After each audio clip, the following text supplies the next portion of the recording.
नमस्कार मित्रों, हम सभी अपने भावी शिक्षकगणों का अपने इस YouTube चैनल पे स्वागत और अभिनंदन करते हैं। जैसा कि आप तो सब जान रहे हैं कि इस समय TGT के लिए हम क्या पढ़ा रहे हैं, बाबू राम सक्सेना से कारक प्रकरण पढ़ा रहे हैं और उसमें भी हमने आपको कुछ प्रथमा विभक्ति और द्वितीया के कुछ सूत्र बता दिए थे जो शेष बचा हुआ है। यानी द्वितीया विभक्ति में जो शेष बचा हुआ है उसको आज हम आपको दिखाएंगे। तो उसके पहले हम आपको बता दें कि जो हम पहले पढ़ा चुके थे, यानी कि अविता परित और उपाध्यांग वस ना पढ़ा चुके थे। इसी बीच में एक सूत्र आया था, तो उसके लिए हम बच्चों ने पूछा कि सर ये थोड़ा समझ में नहीं आया था, उसे और एक्सप्लेन करना था। तो वो हमारा सूत्र क्या होता था, अभुक्त्यर्थस्य तु न, क्या था,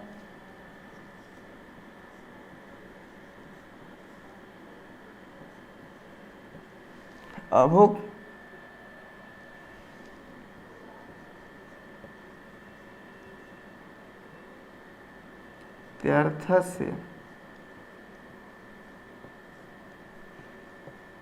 तु न। ठीक है, ये हमारा क्या था, वार्तिक था। क्या था हमारा ये, एक वार्तिक है ये। तो हमने आपको बताया था। तो हम आज की क्लास यहीं से प्रारंभ करते हैं, क्योंकि ये तो उस हम पढ़ा चुके थे, लेकिन कुछ बच्चों के पूछने के कारण हमको आपको फिर से आज को पढ़ाना पड़ेगा। बता रहे हैं ताकि बच्चों का और स्पष्ट हो जाए, जो छूटा हुआ हो या जिनको कम इस पर होता क्या है ना, कुछ लोग नहीं आता तभी नहीं पूछते हैं, समझ में नहीं आता है तब भी नहीं पूछते हैं। हम यही आप लोग बार बार कहते हैं, यदि समझ में नहीं आ रहा है या कुछ कम आ रहा है तो आप कमेंट के माध्यम से बता सकते हैं, सर ये कैसे हुआ, यहाँ पर समझ में नहीं आया। बिल्कुल आपका इतना हक है पूछने का। कुछ लोग सोचते हैं कि ये फ्री में पढ़ा रहे हैं तो क्या ज्ञान देंगे। हम मानते हैं आप लोग विद्वान हैं, लेकिन जो सब विद्वान तो नहीं है ना, जिसको कुछ आता है किसी को कुछ आता है, तो जिसको जो आ रहा है हम आपको पहुँचा रहे हैं। ठीक है, चलें। तो हम क्या बताएं आपको, अभुक्त्यर्थस्य तु न। यह बच्चों के फ़ोन के माध्यम से या कमेंट के माध्यम से पता हुआ कि ये जो सूत्र बताया गया है कुछ क्लियर नहीं हो पाया था। ठीक है, इसको हम आपको बता दे रहे हैं। क्या है, अभुक्त्यर्थस्य तु न। ठीक है, हम लोग कहते हैं भूख माने भोजन, इसका अर्थ क्या है, संबंधित भोजन से है। ठीक है,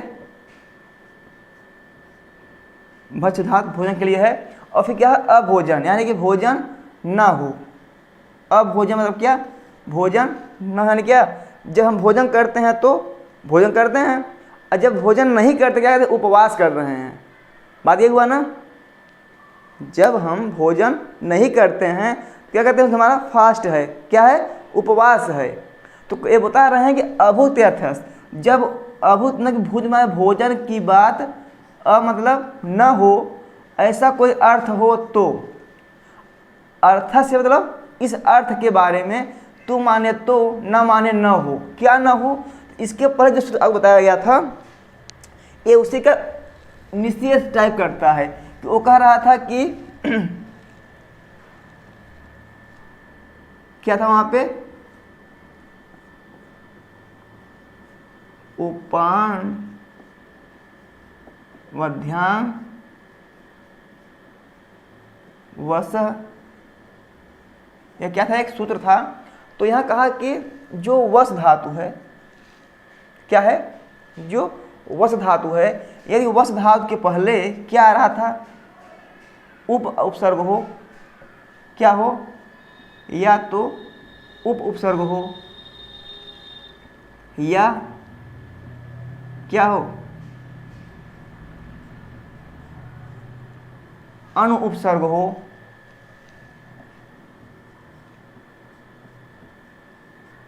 या अधि उपसर्ग हो ना, उप हो, अनु हो, अधि हो, एक और है भी यहाँ पे, क्या है,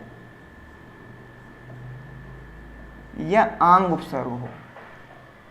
तो बताइए ये कि उप अनु अधि आंग उपसर्ग न कहाँ हो, कहा वस, यानी वस धातु के पहले क्या हो, वस धातु के पहले यदि उप उपसर्ग हो या अनुपसर्ग हो या अधि उपसर्ग हो या आंग उपसर्ग हो, इन चारों उपसर्गों में से कोई एक उपसर्ग हो, इन चारों उपसर्गों में से कोई एक उपसर्ग वस धातु के पहले हो तो क्या करेंगे हम, तो जो इस वस धातु का आधार होगा उसमें क्या कर देंगे हम, उसकी हम कर देंगे कर्म संज्ञा।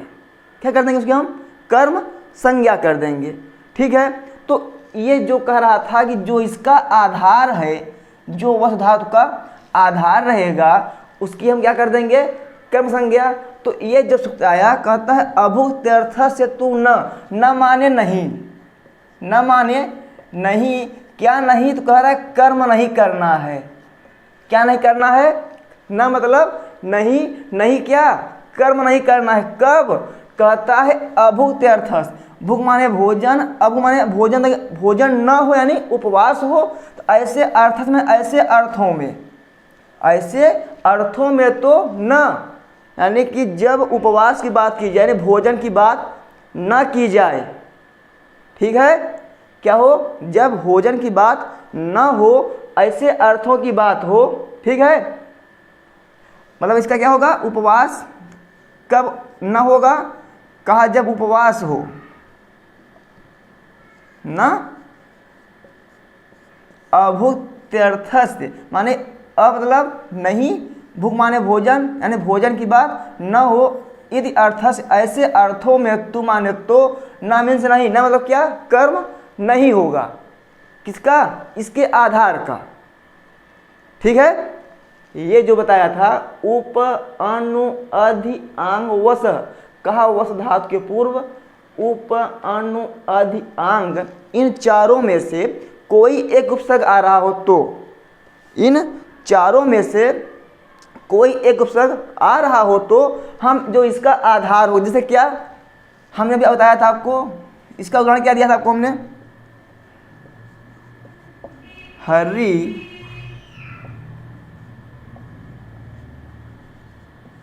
वैकुंठ में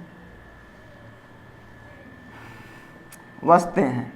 बस समझाने के लिए आपको हम बता दिए हैं, ये सही बात है, लेकिन अब इसको स्पष्ट करने के लिए उसको हम फिर से आपको एक बार बता दे रहे हैं। ठीक है, तो क्या कहा कि हरि वैकुंठ में रहते हैं। तो अब देखिए न, जो यहाँ वस धातु है, क्या है, वस धातु है, कहा यदि इसके पहले उप अनु अधि आंग, क्या हो, उप अनु अधि आंग, इन चारों में से कोई एक उपसर्ग लगा हो तो, इन चारों में से कोई एक उपसर्ग लगा हो तो, जो इसका वस कहाँ रहे हैं, वैकुंठ में, कहाँ पे, वैकुंठ में, इसका आधार क्या है, वैकुंठ आधार है। क्या आधार है, वैकुंठ क्या है, इसका आधार है ना। तो कह रहा कि यदि इसके, इस धातु के पूर्व ये कोई उपसर्ग लग रहे हो तो क्या होगा, जो इसका आधार होगा, यानी वस का आधार क्या है, वैकुंठ है, तो इसकी क्या हो जाएगी, कर्म संज्ञा हो जाएगी। क्या हो जाएगी, इसकी कर्म संज्ञा हो जाएगी। और जब इसकी कर्म संज्ञा हो जाएगी तो कर्मण द्वितीया सूत्र से, किससे, कर्मण द्वितीया सूत्र से उस कर्म की क्या हो जाएगी, द्वितीया विभक्ति लग जाएगी। उस कर्म में क्या होगा, द्वितीया विभक्ति लग जाएगी। क्लियर हुआ इतना। तो हम क्या करते हैं, अनुवाद हरि। ठीक है, अब देखिए हम यहाँ क्या कर दिए,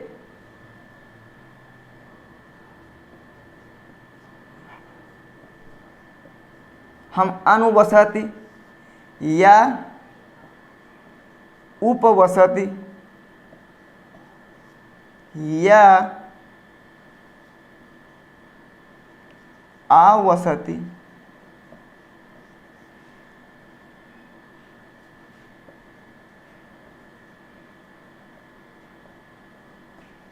अधिवसति, हम ये चारों का अर्थ क्या होगा, सेम होगा। तो अगर हम इस वस धातु के पूर्व अनु, उप, आंग और अधि उपसर्ग लगा दे रहे हैं,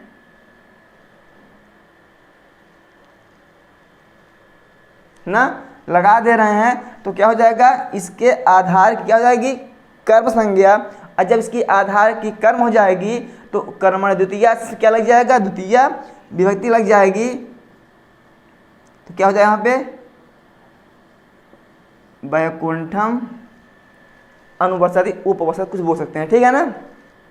तो हमारा ये अनुवाद हो गया था ना। तो अब यही कह रहा है कि यदि वहाँ पे भोजन से संबंधित कोई बात न हो, क्या हो, अभु मतलब उपवास संबंधित हो, भोजन संबंधित ना हो, क्या हो, उपवास संबंधित हो, तो क्या होगा, यदि वहाँ पे उपवास संबंधित कोई अर्थ होगा, ठीक है, क्या होगा, उपवास संबंधित कोई अर्थ होगा तो ना, यानी जो आधार की कर्म संज्ञा हो रही थी उसकी क्या हो जाएगी, कर्म संज्ञा नहीं होगी, ठीक है। क्या नहीं होगा, कर्म संज्ञा नहीं होगी। जैसे ये क्लियर हो गया आपका ना, ये आपको क्लियर हो गया जो हम समझाएं अभी, इसको डाउट होगा फिर पूछ लीजिएगा।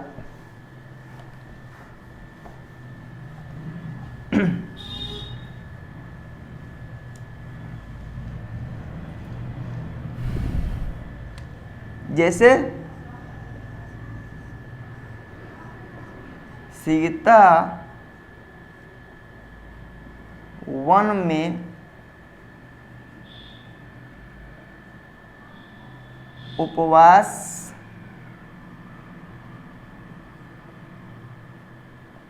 करती हैं ना।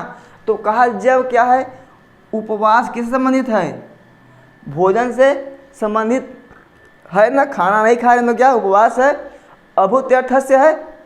जो अभूत्यर्थस्य होगा तो जो इसका आधार होगा, इसका क्या होगा, आधार क्या है, उपवास कहाँ कर रही हो, वन में कर रही हैं, वन में कर रही हैं। तो वो बताया कि जो इसका आधार होगा, किसका, उपवास का, तो उसकी क्या होगी, उसमें उसकी कर्म संज्ञा नहीं होगी। तो क्या होगा, वो अधिकरण का अधिकरण ही रहेगा।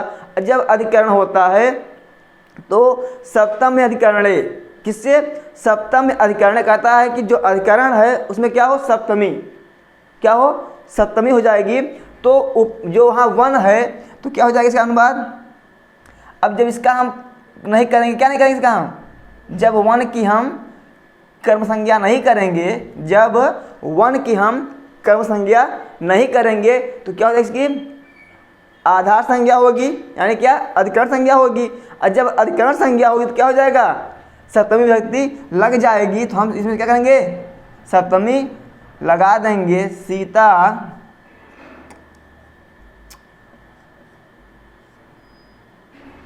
वने क्या होगा,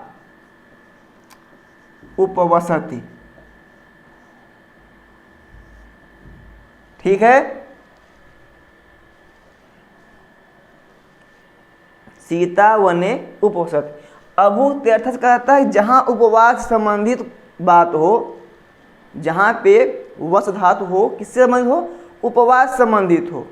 जहाँ पे वस धातु हो, कौन धातु हो, वस, और किससे संबंधित हो, ये उपवास से संबंधित हो, किससे, उपवास से संबंधित हो, तो उसके आधार की न क्या, कर्म संज्ञा नहीं होगी। ये क्लियर हो गया आपका, कोई दिक्कत इसमें है नहीं ना, हो तो बता दीजिएगा। अब क्लियर हो गया ये दोनों, चलिए।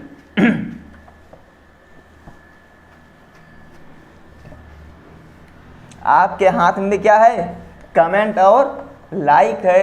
यदि आपको अच्छा लगे तो लाइक, नहीं अच्छा लग रहा है तो डिसलाइक, और कमेंट में ये भी बताएं कि अच्छा क्यों नहीं लग रहा है, ताकि हमें यह पता हो ना कि डिसलाइक का कारण क्या है, ठीक है। चलिए आगे से तुम्हारा क्या है, उभ, उस दिन हम जो बता रहे अभितः परितः वाला, वहाँ पहले एक सूत्र था, हम ध्यान नहीं दिए थे तो वो छूट गया था। जो छूटा वही बता के तब हम वहाँ पहुँच जाते हैं, ठीक है कि जो अधूरा पीछे वाला से पूरा कर ले रहा है। अब पीछे जब आए ही हैं तो जो छूटा उसको ले चलते हैं, ठीक है। तो क्या था, उभ सर्व, उभ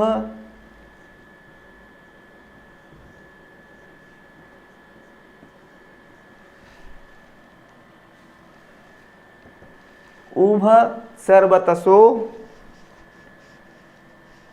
कार्याधिक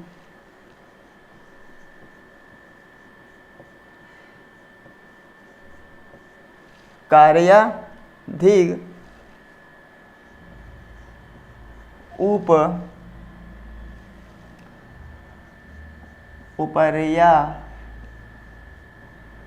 दिशु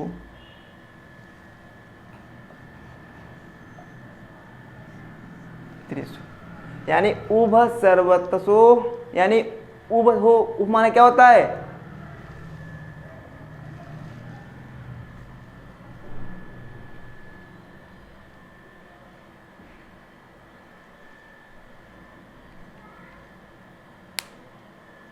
ठीक है, बस इतना ही मेन टॉपिक यही है। फिर दिया है द्वितीयांतेषु, चलिए देख लीजिए। अच्छा,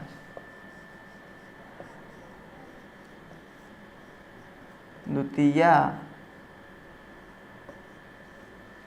क्या है?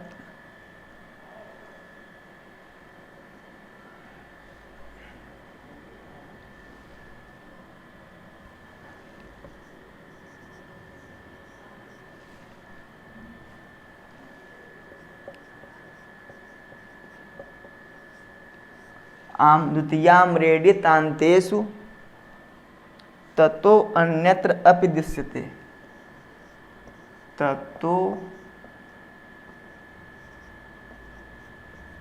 अन्यत्रपि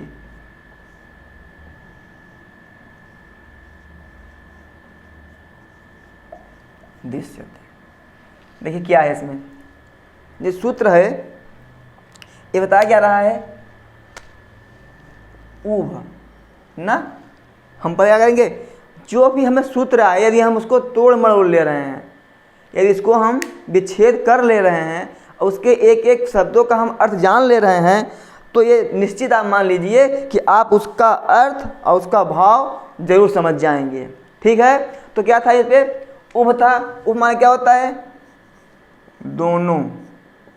क्या होता है?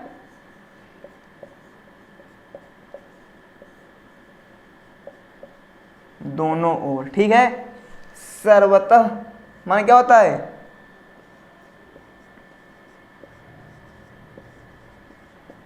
सभी ओर। क्या होता है? सभी ओर।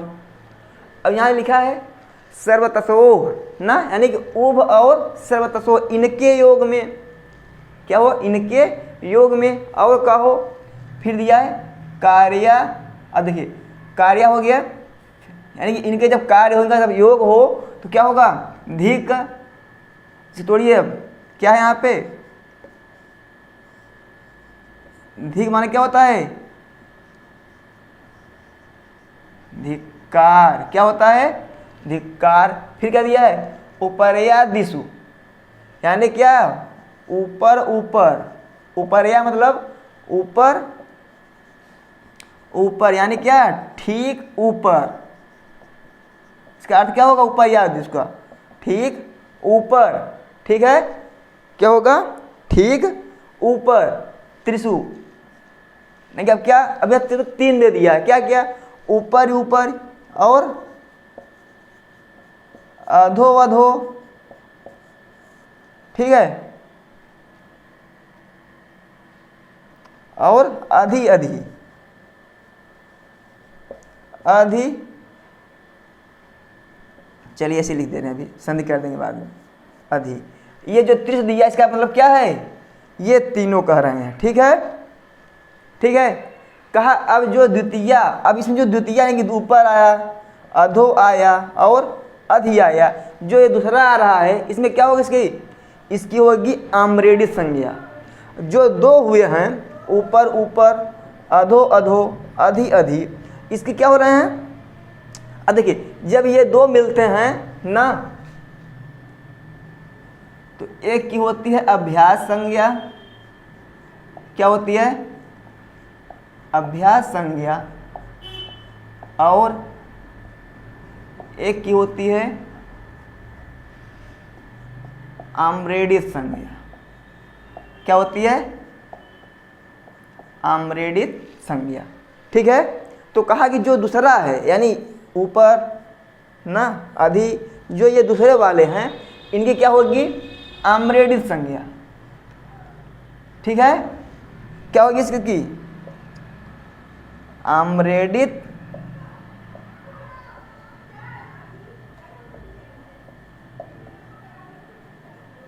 संज्ञा। ठीक है, ऊपर अधो अधि क्या होगी इसकी, आम्रेडित संज्ञा। जो ये पहले हैं ना इसकी क्या होगी, अभ्यास संज्ञा। क्या होगी, अभ्यास संज्ञा। ठीक है, इसको दिक्कत हुई अब। ततो अन्याद्र दृश्यते, कहीं अन्य दिखे अगर तो ना, तो क्या होगी, जो दूसरा है उसकी आम्रेडित संज्ञा होगी, जो पूर्व है उसकी अभ्यास संज्ञा होगी। कब, उभय माने दोनों ओर, सर्वतः माने सभी ओर, कार्या मतलब किसका जब योग हो, धिक माने धिक्कार है, ऊपर या दिशु ऊपर ऊपर, अधि अधो अधो, इन तीनों का संबंध या संपर्क होने पर या योग होने पर क्या होगा, जब इन सब का संपर्क या योग होगा तो जिससे होगा उसमें सीधे द्वितीय विभक्ति लगाएंगे। ये कर्म संज्ञा करने वाले सूत्र नहीं हैं। क्या है ये, कर्म संज्ञा करने वाले सूत्र नहीं हैं। क्या है, सीधे द्वितीय विभक्ति लगाने वाले सूत्र हैं ये। ठीक है, क्या है, समझ आ गया ये बात, कि जो जब उप कोई शब्द आ जाए, सर्वतः आ जाए, धिक आ जाए, या ऊपर ऊपर, या अधो अधो, या अधि अधि, यदि ये शब्द किसी वाक्य में यदि आ रहे हैं तो इनका योग जिससे हो, इनका योग जैसे लोक के ऊपर हरि हैं, तो जो लोक के ऊपर, देखिए एक क्लियर हो गया। अब आपको जब उदाहरण देंगे हम तो क्लियर हो जाएगा। ठीक है, इतना हुआ क्लियर। उभ माने दोनों ओर, सर्वतः माने सभी ओर, कोई दिक्कत इसमें। फिर कहा कार्यादिशु, दिग माने धिक्कार है। फिर ऊपरिया दिशु, ऊपर याद में, तो ऊपर ऊपर, अधो अधो, त्रिशु, जो तीन दिया हुआ है ना, तीन मतलब तीन कह दिया है, ऊपर ऊपर, अधो अधो और अधि अधि, जो तीनों दे दिया। कहा यदि इन सब का, ठीक है, एक बार फिर आप देख लीजिए इसको, स्पष्ट करके लिख दीजिए साफ साफ। क्या है इसमें है यही बात, क्या कि कहा यदि उभय बोल सकते हैं। ठीक है, सर्वतः, फिर धिक,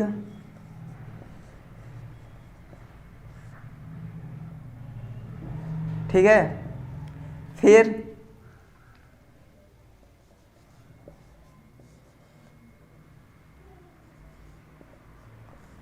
ऊपर,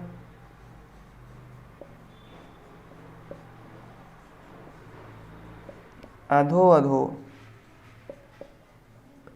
अधि अधि, यदि इन 6 शब्दों का ना, क्या, यदि इन 6 शब्दों का या 6 शब्दों का, पदों का किसी से योग हो जाए। अब देख कैसे योग होगा, किसी से योग हो जाए तो उसकी क्या हो जाएगी, सीधे उसमें द्वितीय विभक्ति लगेगी। कोई दिक्कत है इसमें, क्या लगेगी, उसमें लगेगी सीधे द्वितीय विभक्ति लगेगी। कैसे लगेगी, देखिए, जैसे हम कर दिए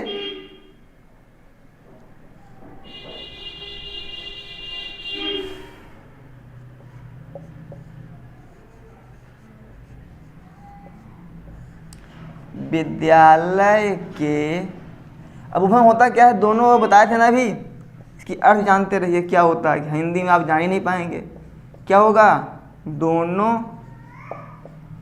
और। ठीक है, तभी तो आप हिंदी अनुवाद पाएंगे, उसको प्रयोग करेंगे इसका ना। क्या होगा, दोनों और ना, सर्वथा माने सभी ओर, धिक माने धिक्कार है, धिक माने धिक्कार है, ऊपर माने ठीक ऊपर, ठीक ऊपर, अधो माने ठीक नीचे, ठीक नीचे,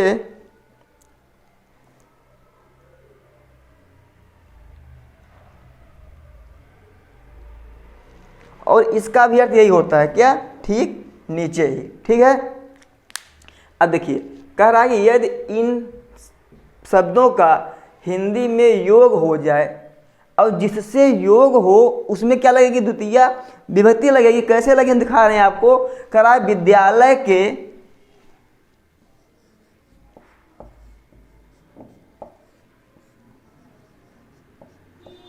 दोनों ओर क्या है,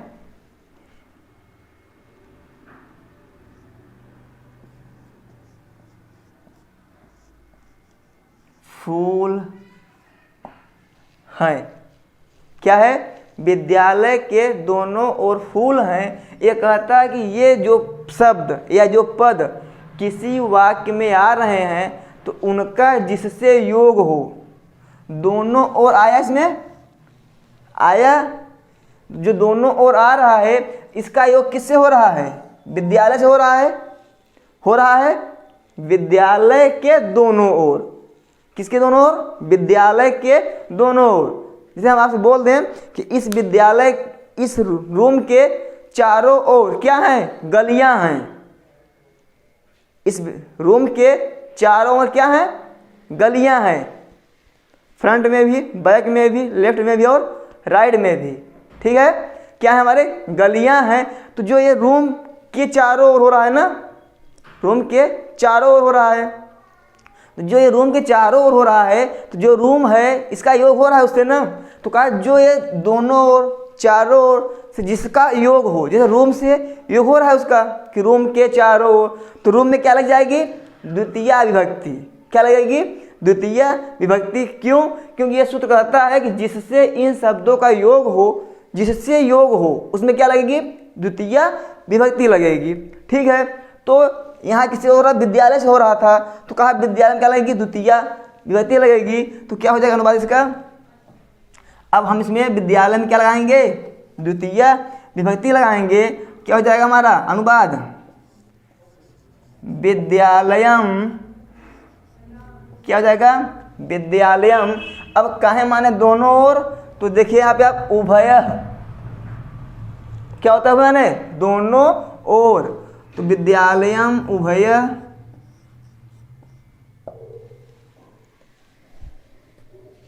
उभय या उभयतः दोनों बोल सकते हैं, ठीक है।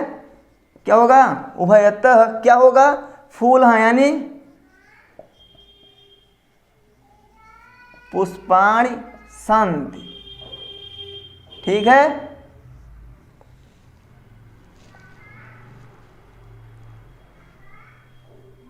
ठीक है, विद्यालय के दोनों ओर क्या हैं, फूल हैं। तो विद्यालयम उभयतः पुष्पाणि सन्ति। कोई दिक्कत इसमें हो रही है। अब यहाँ पे विद्यालय में द्वितीया क्यों लगी, क्योंकि ये जो उभयतः पद आया ना, उभयतः के योग में क्या लगती है, द्वितीया विभक्ति लगती है, जिससे उसका योग हो रहता है, ठीक है। अब यहीं पे बोल दे कोई एक अनुवाद और देखिए आप लोग।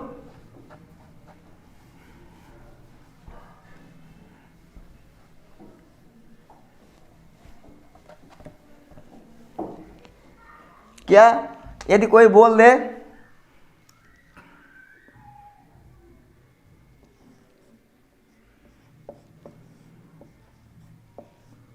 बगीचे के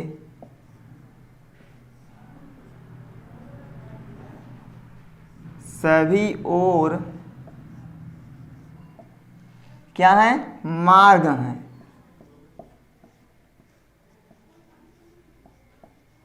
क्या है, मार्ग हैं।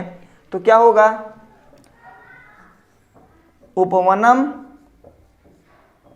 अब क्यों हो रहा है जान रहे हो ना, उपवनम, फिर सभी और माने क्या, सर्वतः, उपवनम सर्वतः मार्गाः सन्ति। क्या होगा? मार्गाः सन्ति। ठीक है। अब ऐसे ही अगर क्या बन जाए, क्लियर हो गया ये? बगीचे के सभी ओर मार्ग हैं, उपवनम सर्वतः मार्गाः सन्ति। कोई दिक्कत हो रही इसमें? नहीं ना? क्या है? बगीचे के उपवन में, बगीचे के सभी ओर क्या है? मार्ग हैं, उपवनम सर्वतः मार्गाः सन्ति। क्लियर हो गया? आइए चलते हैं नेक्स्ट की ओर। अब इसी प्रकार से जो आपको एग्जाम्पल मिलेंगे, जैसे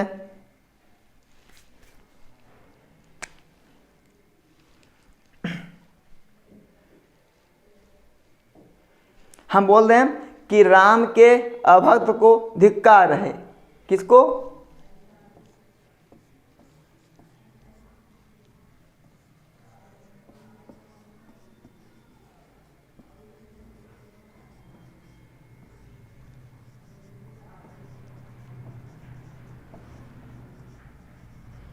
राम के अभक्त को धिक्कार है ना। तो धिक माने क्या होगा?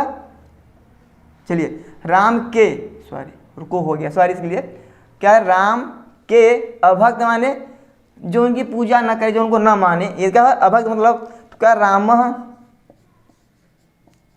राम अभक्त को, यानी क्या होगा? राम अभक्तम धिक माने धिक्कार है। ठीक है। राम अभक्तम धिक, अस्ति कर दें, कोई दिक्कत नहीं है। ठीक है। जो कि राम अभक्तम धिक अस्ति, यानी उनको क्या है? धिक्कार है, जो राम के अभक्त हैं। ठीक है। और इसी प्रकार से हमारा जो यहाँ है ठीक ऊपर, एक दो इसमें देख लेते हैं। ये क्लियर हुआ ना आपका? ये क्लियर हुआ ना? कोई समस्या हो रही इसमें? क्या? राम के अभक्त को धिक्कार है, राम अभक्तम धिक अस्ति। ठीक है।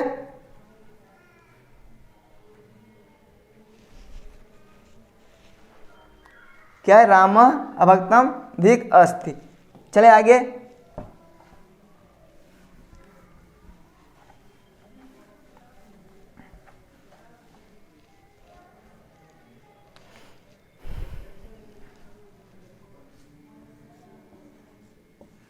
और देखिए उदाहरण, विष्णु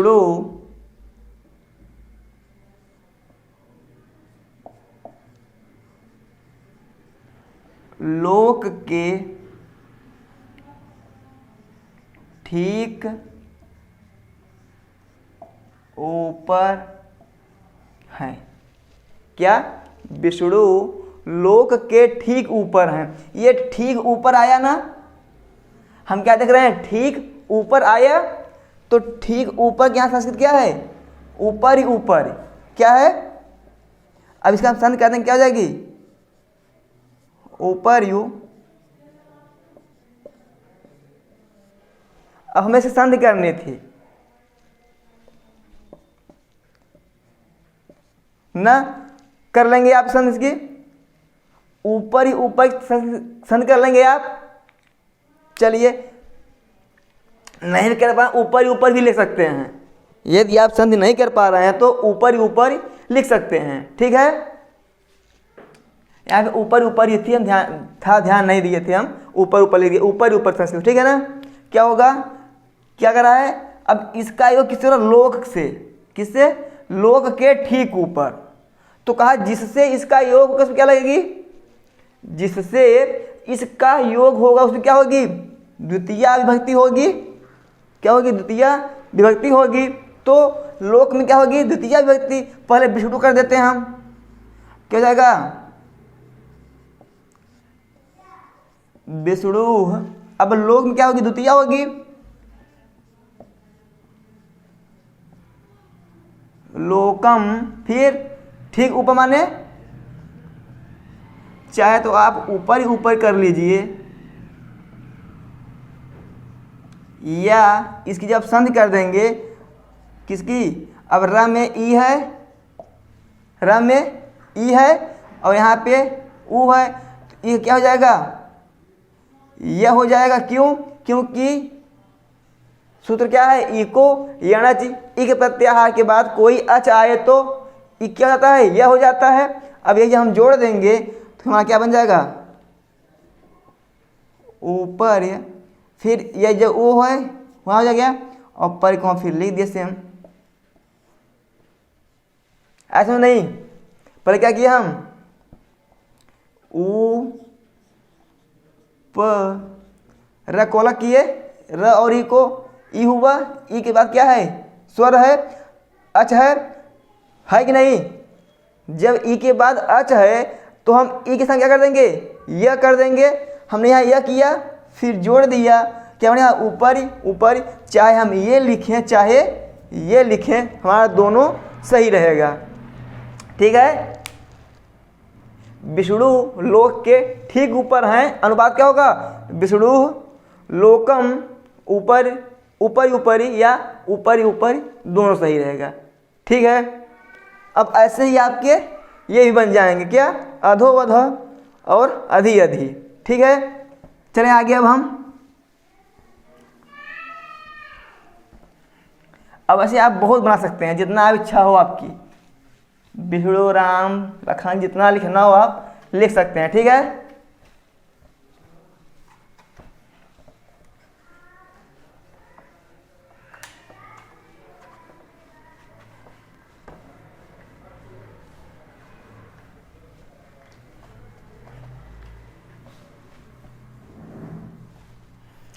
अब हम आपको वो बताना चल रहे हैं सूत्र जो हम उस दिन बता रहे थे। आपको क्या बता रहे थे,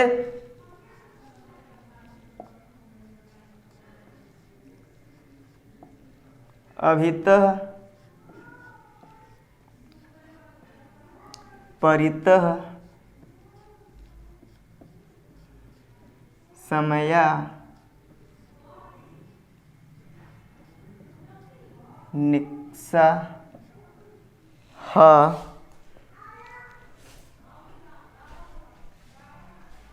ठीक है, क्या है, अभितः परितः समया निक्सा प्रति योगेपि। ठीक है, ये भी क्या है, ये भी एक वार्तिक ही है। ठीक है, क्या है, ये भी एक वार्तिक है। हम आपको उसमें बताए थे कि वार्तिक के रचनाकार कौन हैं, बताए थे, क्या बताए थे कि वार्तिक के रचनाकार कौन है। तो आप लोग कमेंट बताएंगे कि वार्तिक के रचनाकार कौन है। ठीक है, ये आप लोग करने को मिल गया क्या क्वेश्चन, वार्तिक कार के नाम, उनका नाम क्या। ठीक है, चलिए हम ऑप्शन दे रहे हैं आपको, एक पाणिनि, नंबर 2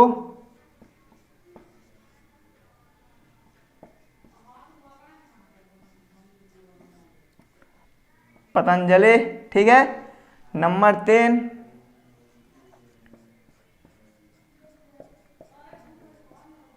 कात्यायन, नंबर 4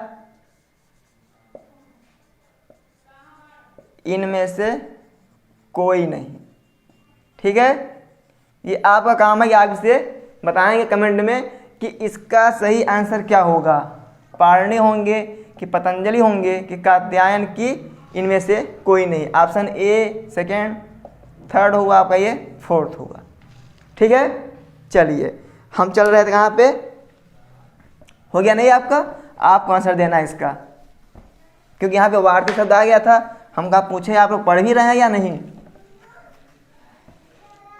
क्यों हमारे पढ़ाने में मात्र कुछ होने वाला नहीं है। जब तक आप भी इस वीडियो के माध्यम से या खुद गहन अध्ययन नहीं करेंगे तब तक सिर्फ वीडियो के माध्यम से कुछ हो जाएगा फिर इम्पॉसिबल है। कुछ हम करें, कुछ आप लोग भी करिए। ठीक है, जितना हम आपके लिए मेहनत करके आते हैं यहाँ पे आपको बताने के लिए, उतना आप भी करेंगे मेहनत अगर, तो आप पक्का टीजीटी में क्या हो जाएंगे, सफल हो जाएंगे, एक मास्टर के रूप में चुने जाएंगे। ठीक है, एक क्या बन जाएंगे, शिक्षक बन जाएंगे। जहाँ आप भी शिक्षक बनेंगे वहाँ क्या करेंगे, पढ़ाने जाएंगे ही बच्चों को। तो क्या पढ़ाएंगे जब आपको नहीं पता रहेगा, तो पता रहे तभी बताएंगे ना। तो ये आप चीज़ आपको सीखना चाहिए। ठीक है, चलिए, अभितः परितः समया निक्षाः प्रतियोगेपि क्या है, द्वितीया। चलिए, अभितः माने, हम अभितः माने बताए हैं दोनों ओर। क्या बताए थे, दोनों ओर। फिर क्या था, परितः माने क्या होगा,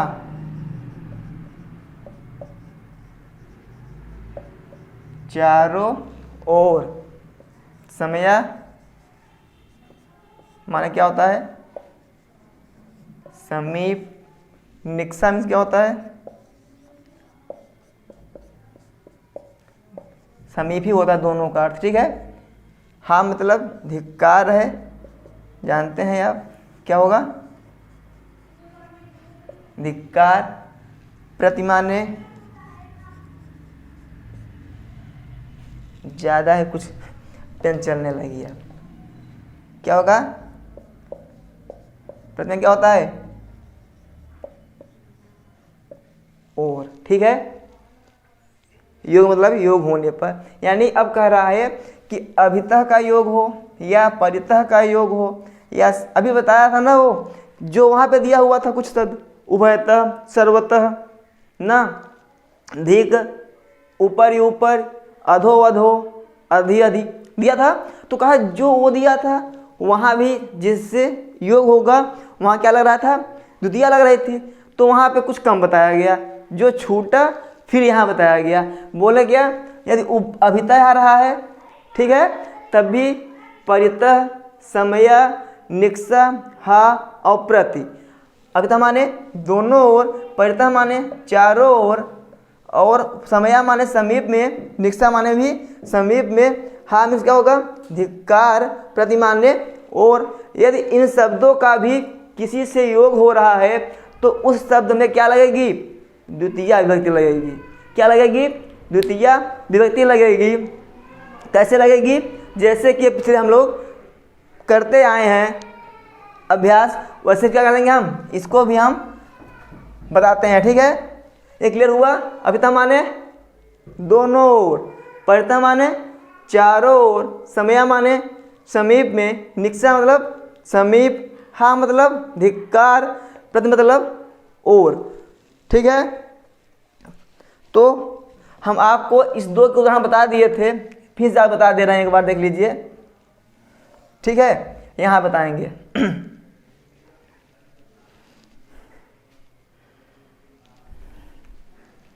जैसे आप बोल दिए क्या,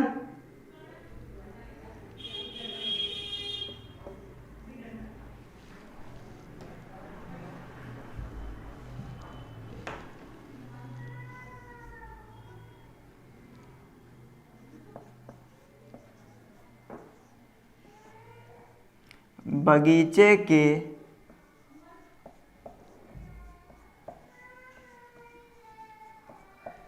दोनों ओर क्या है, जल है। क्या है, बगीचे के दोनों ओर जल है। तो क्या लिखेंगे हम, अभितः।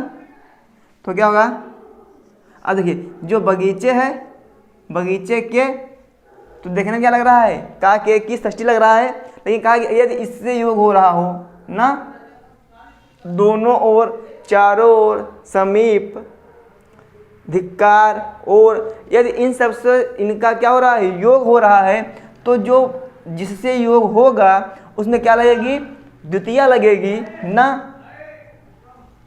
तो क्या हो जाएगा यहाँ पे, उपवनम, फिर क्या, दोनों ओर, अभितः, क्या होगा,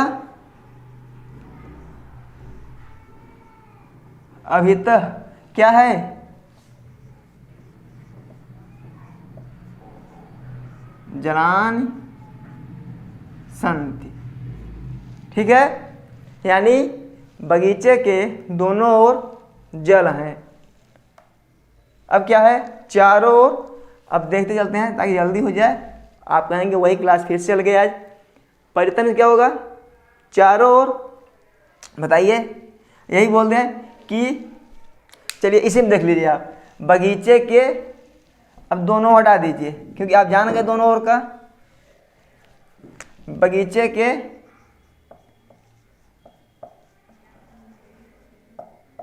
चारों ओर क्या है, जल है। क्या होगा, उपवनम। अब वही चारों के अंदर क्या है, परितः है। क्या होगा, उपवनम परितः जलानि सन्ति। ठीक है, फिर क्या था, समया मतलब समीप में था, समीप है ना।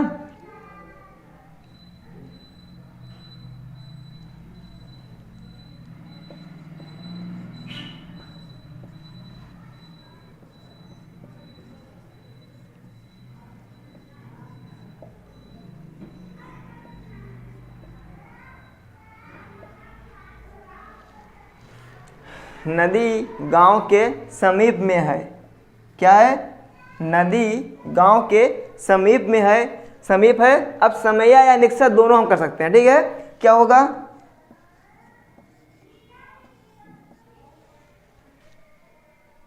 नदी किसके समीप है, गांव से। क्या हो जाएगा, ग्रामम। क्या है,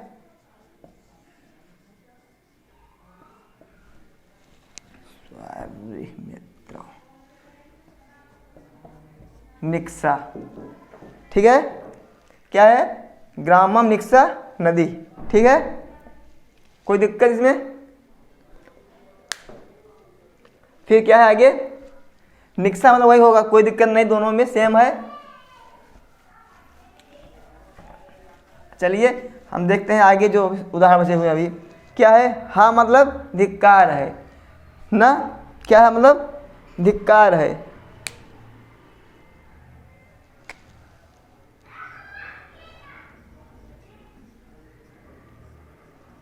कोई बोल दे कि दुर्जन को क्या है,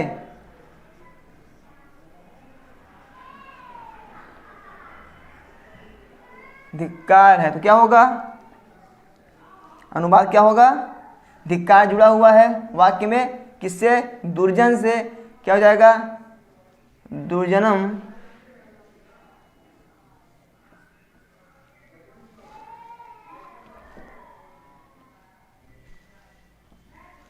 हा, मतलब हा का या धिक भी कर सकते हैं, हा या धिक दोनों कर सकते हैं। ठीक है, दुर्जनम हा, दुर्जन को धिक्कार है। ठीक है, अब यहाँ अस्त करने में कुछ नहीं आ रहा है आपका, आप अस्त कर सकते हैं।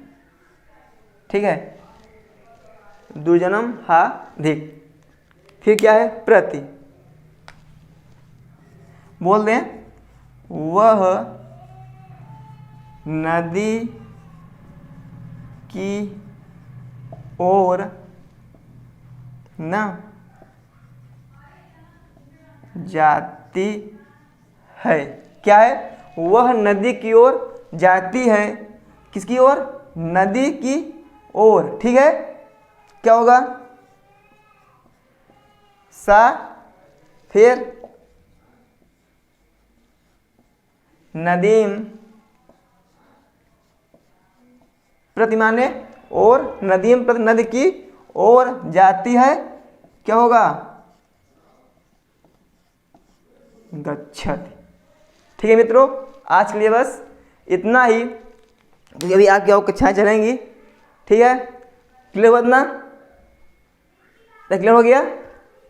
अभितः माने दोनों ओर, परितः मीन्स चारों ओर, समया माने समीप, निक्सा माने भी समीप, हा मतलब धिक्कार है, प्रतियोगे, प्रति मतलब प्रति के, योग मतलब योग में, यानी इन सब के योग में। ठीक है, चाहे अभितः के योग में, परितः के योग में, समया के योग में, निक्सा के योग में, हा के योग में और प्रति के योग में क्या होगी, अपि माने भी। क्या भी, वही जो द्वितीय बताया था भी।